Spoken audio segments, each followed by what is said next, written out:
Alright, so just getting into the start of Lamb of God.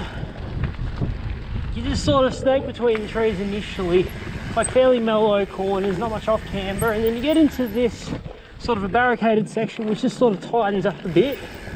Plus you've got these narrows through here.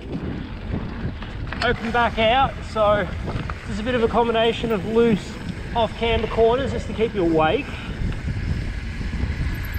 Snake around here.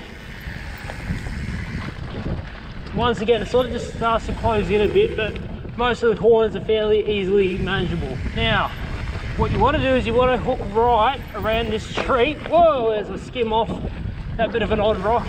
And you come down here. Now, the actual track goes down through this little creek crossing, loops over, and then it comes back over there.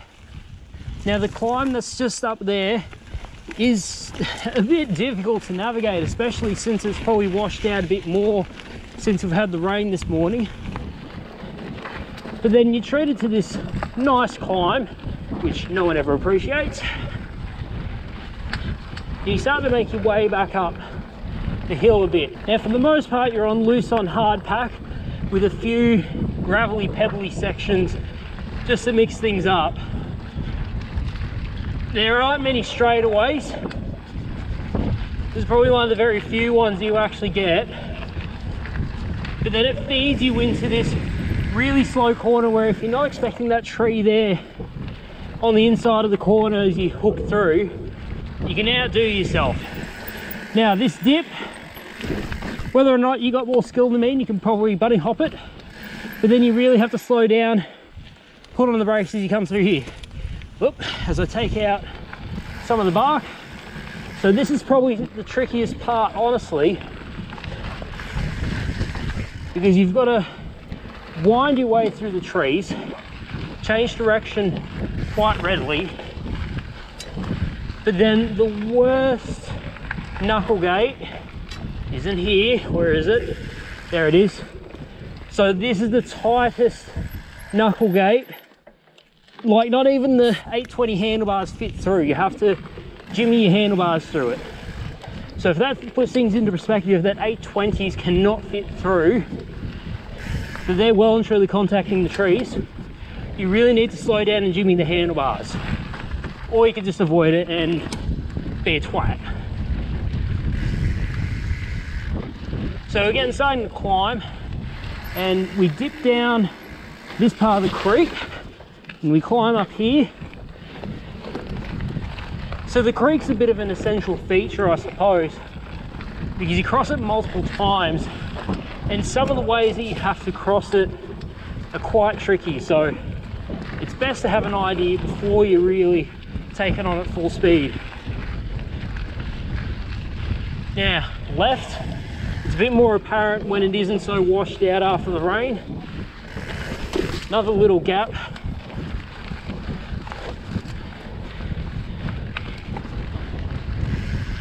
Keep winding. Another bit of a straightaway, but then the trick to this one is you're going to drop down and right. Not much of a drop, but then that bit of a riser there, if you don't hit that with the right technique or hit it too fast, you can go over the handlebars. Have seen it happen before on TNBC ride. Hook in hard. Usually there's a bit of a berm to sort of catch you and fold you through. Now this is probably the fastest section you can get, because there's often a bit of a lip on the corners, so you can rail a bit of a berm, but for the most part most of the corners are flat, if not slightly bermed. This is a berm complex in the dry.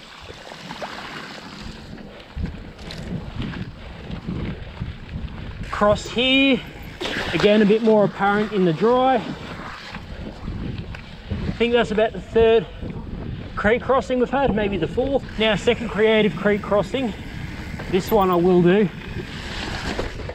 Oh, that one's definitely worn out. Okay, get back on it. So that's the trickier part.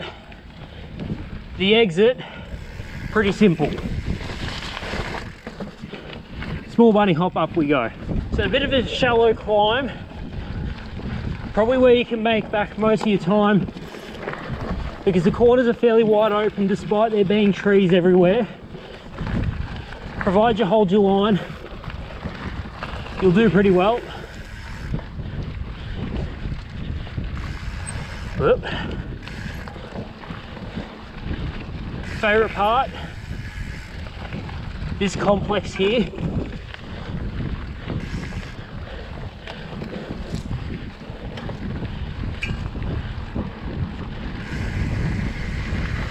Whoop.